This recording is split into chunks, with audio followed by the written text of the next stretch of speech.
Good afternoon, everyone. Welcome back to another episode of The Week Ahead. I'm Zack Grimes, and I'm joined today by my co-host Ryan Green. And we've got an unusual guest to what we traditionally have, but not unusual in terms of somebody who's got a lot of experience in the education space. We've got Roman Dibden. But first of all, Ryan, how are you?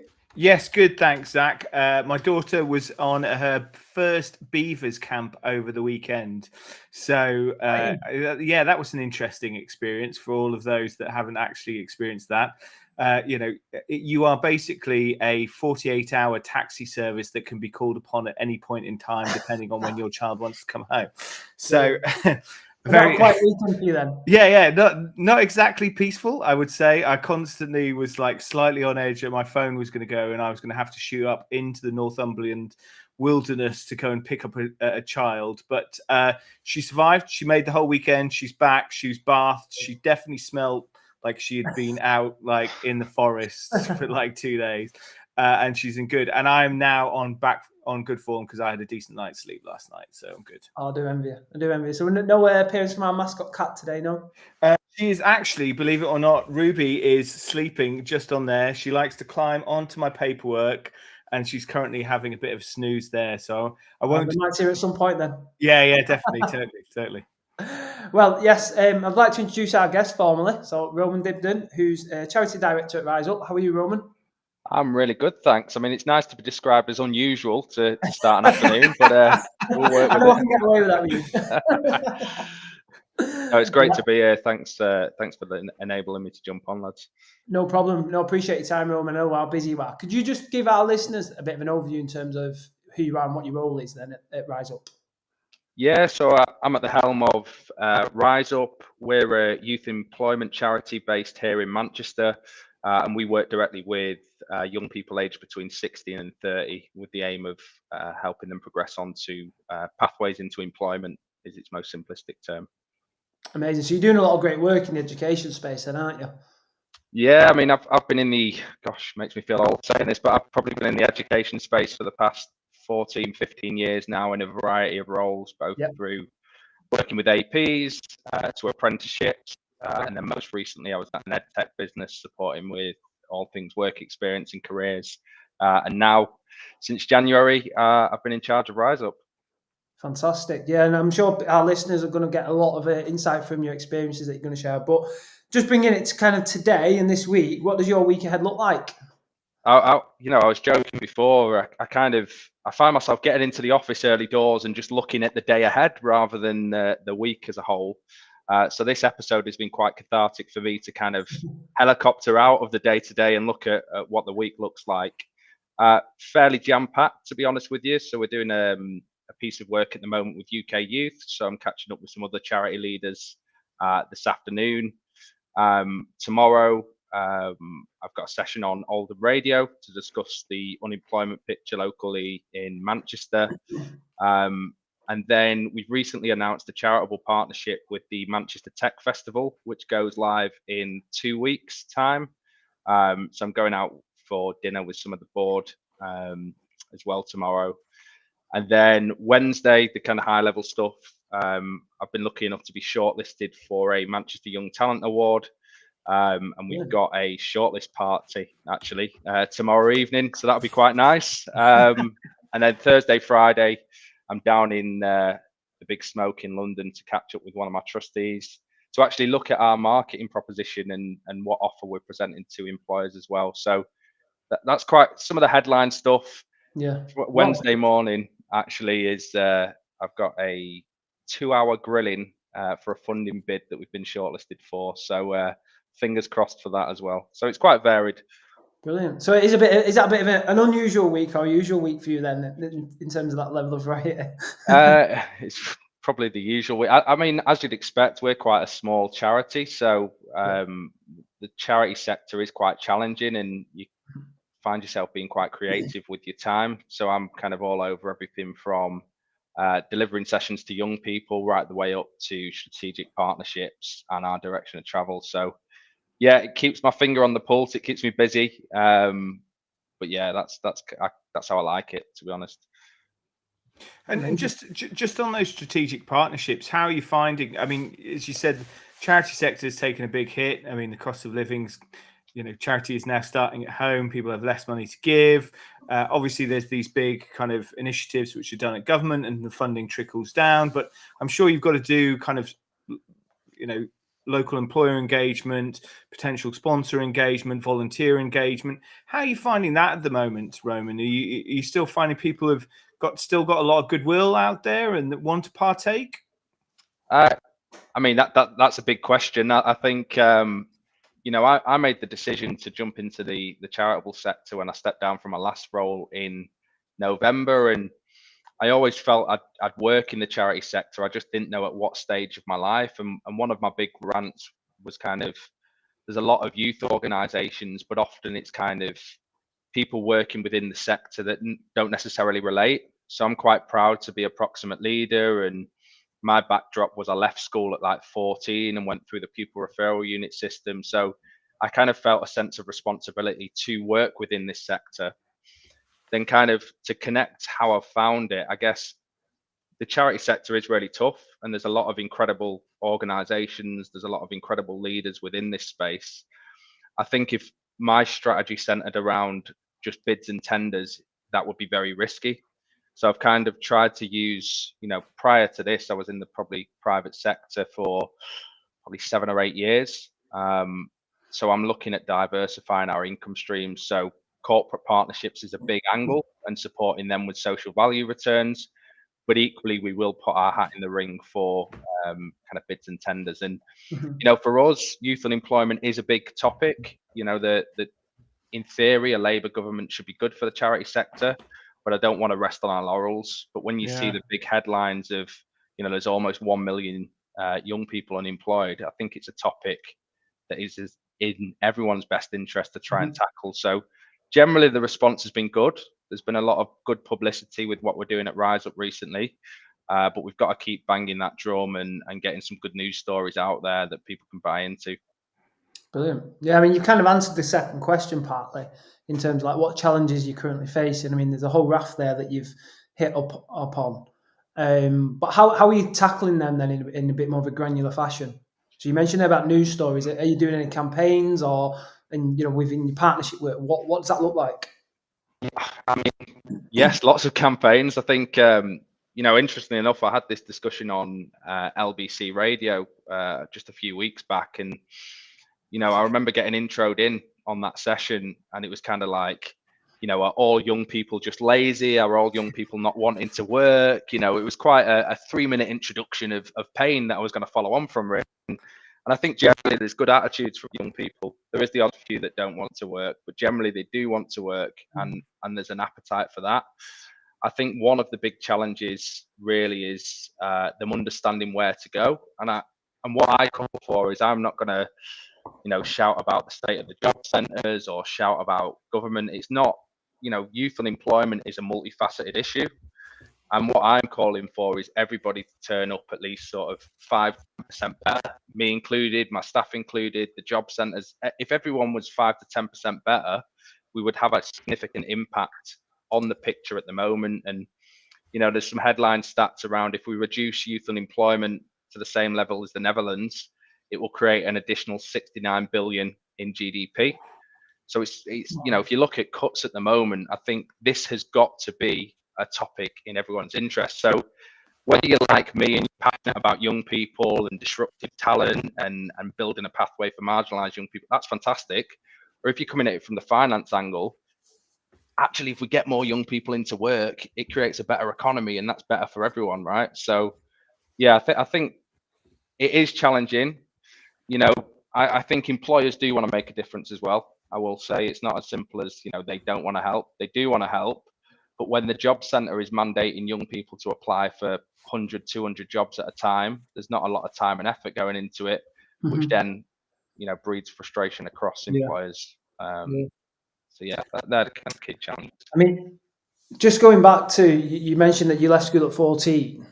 And obviously, we work in a big educational space there. You reference around like training providers and job centres, etc. Is this stuff that could be done more with schools to help prevent this? Yeah, I mean, looking back to my emotions being in school, I had a lot going on. My mum was suffering with terminal illness, and my coping mechanism was to kind of skip school and to go to those appointments with her. And I was very kind of angry as a young person. So I felt misunderstood by the system, and didn't really feel that they wanted to understand where I was coming from. And look, I get it. My attendance was like 23%, so it wasn't a sustainable proposition for the school. But I do think there is more that can be done. Our whole model at Rise Up relies on mentorship. So we leverage people from industry and get them to volunteer with the charity as mentors, which is great because they give 45 minutes to an hour a week. That young person feels invested in, and they have those kind of check-in sessions. I think if more of that model could be adapted in school, and we start to look at their starting point and meeting them at face value, then we should start to see more of an impact. And I'd love, one of the first things that I did was to drop our age. So when I took over in January, we were working with 18 to 30-year-olds. We now work with 16 to 30-year-olds, but we're trying to work very closely with community partners to understand the young people being referred and to meet them at face value. So I think more of that could be done in schools, really.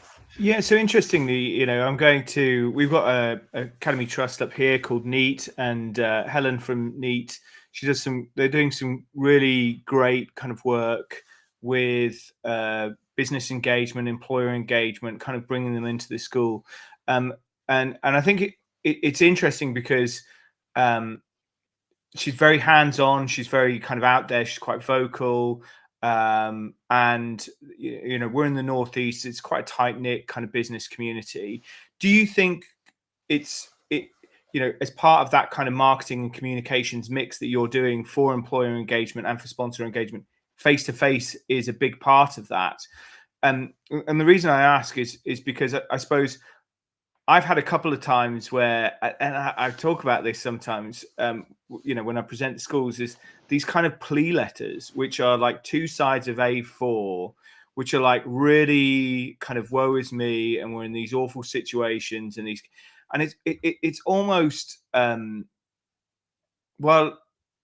it's almost unrelatable. It's almost it's so heartbreaking. You can't relate to it, and you can't understand it.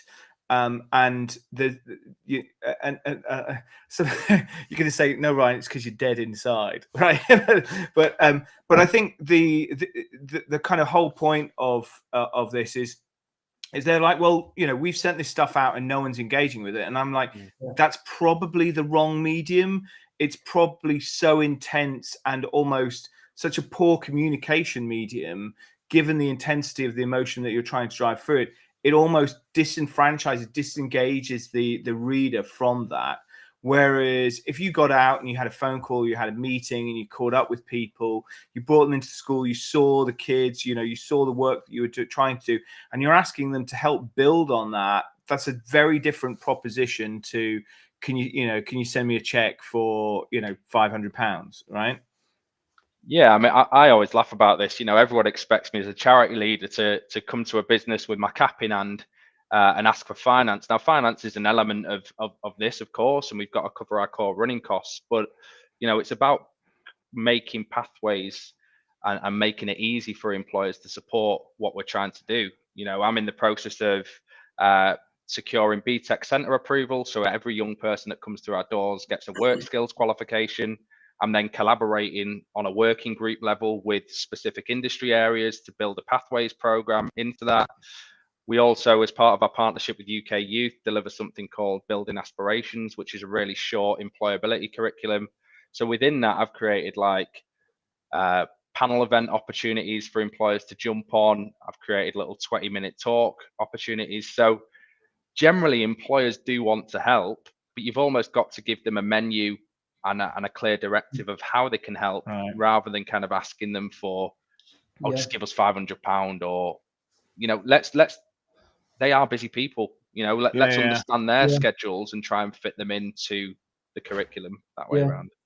I mean, just in terms of on a more of a trend level, there seems to be a growing, I mean, I don't know if in some ways it's negative and positive, but the influence of social media on young people is having a shift on their views for careers and their futures as well. You've got these TikTok pages where people are saying you can earn yourself, £1 million in 90 days if you do this, this, and this. And actually, I've actually had conversations with teachers who are saying it's becoming quite challenging when you're having career talks, because children and young people are actually seeing this as being a real career avenue and a real challenge for them. Are you encountering anything like that?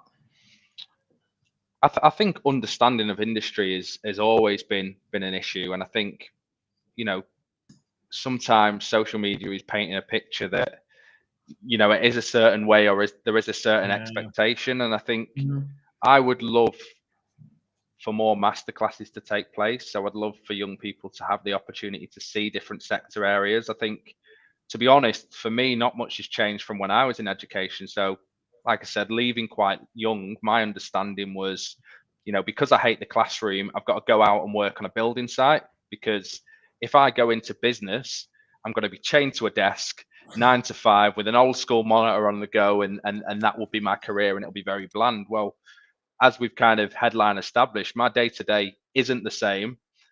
But imagine if I just thought that was it, and there's nothing wrong with construction. And we found a lot of young people wanting to go into construction, but that genuinely wasn't the right pathway for me. But I felt shoehorned to go down that road. So it's just about how to kind of give them a taster of what's in store, and make it easy for that way around. And I think it's really important, isn't it? There's so much variety these days within industry, within roles, within sectors, and that kind of earliest opportunity to really experience that. And I noticed, I was catching up with, couldn't remember who, but they said it needs to start at primary school. Like, everyone focuses at secondary, but these introductions to potential career pathways needs to be done at primary school. I think it was Helen actually at Neat, and she was saying, that's when all these kind of inspirations, because otherwise they just know the basics, right? You're a builder, you're a fireman, you're a doctor, you're a nurse, they don't really understand that there's so much diversity out there. There's different sectors you can work in. There's all different levels of, like, whether it's really pragmatic and hands-on or totally theoretical, and just kind of getting kids to introduce that. And that keeps them engaged in education, because then they have some area of focus and purpose, really. And I think that was the end result, which kind of brings it nicely back to your starting bit, which is, my experience is most young people do want to work, but they want to work for purpose rather than rather than just kind of money. They actually want fulfillment. They want to feel like they're making a difference, which it might, that I think is really important to fold in as an employer now, as a modern age employer, that you're working towards something. We are having an impact. You are making a difference. The world is becoming a better place because of us. Yeah, I mean, just finally, Roman, I'd be interested to get your thoughts, because around young people, one of the stakeholders we've not talked about is parents and carers. How can we build those relationships as educators with parents and carers better? Because I know it's one of our kind of strategic objectives with MarCommEd to help build, as a community, to improve how schools and MATs can build relationships with parents. But on the whole, what's your opinion on that, in terms of how it could be better? I think education for all as a starting point. I think if you look at, for some young people, from a traditional household, and I say that with bated breath, because we do a lot of work with care leavers that are quite marginalised. But let's say a young person in a traditional household, they look up to their parents, right? So for all the good and the bad, they look up to their parents. So I think educating parents on the different career pathways that are available, the types of roles that are available, what industry looks like, I think that's a really good starting point. And back to your point, Ryan, around starting a lot younger. I'm actually on a working group called the 20% Movement with all the housing associations in Greater Manchester. And we had this discussion literally 2 weeks ago around actually so I started off in the housing sector, right? And I just thought the housing provider was someone that chased me for rent. But actually there's so many roles in social housing, which is incredible. So we were talking about actually how we can get into primary schools and how we can give them a flavour for what's in store, and how vast it is. but equally it's about finding spaces to include parents in that. I would say if you're a secondary school or an academy lead listening in here, why not kind of produce some case studies with former students that have gone on to achieve things in careers you wouldn't normally think of? You know, we do a lot of video content with some of the young people we work with. We actually, when I'm down in London, one of our young people on the program got awarded the scholarship, which is great. She's managed to get like an iPad and some AirPods and stuff to support with her studying. She actually went on to get a place in LSE University down in London on the back of the program. So we've done a case study with her, video case study on her kind of career trajectory, what her aspirations are. So I think content like that is obviously great for parents to engage with. Yeah, amazing, brilliant. Well, I mean, we could probably chat all day, Roman, on a range of topics here. But, you know, I'm conscious you're a busy man and you've got a busy week ahead. A usual week, not an unusual, to correct myself. But I just want to say a big thank you, really, for coming on today. Yeah. It's been very insightful. I'm sure, you know, Ryan will say the same. But just before we wrap up, where can people find you if they've got any more questions that they want to ask you directly? Yeah, so obviously our website is riseupuk.org. That contains all the information on our programs and case studies, etc. And feel free to connect with me on LinkedIn. Always open to a conversation about all things young people. Fantastic. Well, just from me, a big thank you, Ryan. Yeah. Any words from you? Yeah, really good. Thanks, Roman. And really kind of, like Zach said, insightful. I think I'm sure there are a number of people who will be watching this who are thinking about careers engagement and stuff within their, especially in the secondaries and maybe even their primaries. They'll probably reach out to you. So all the best to you and good luck on your meeting on Wednesday. I hope you get your funding. Yeah, fingers crossed. Perfect. Thanks, lads. And thanks for everyone who's watched today. Yeah, if you've got any questions you want to fire across, please send them and we can fire them to Roman as well if needs be. Thank you. Okay. Thanks now. Brilliant. Thanks, everyone.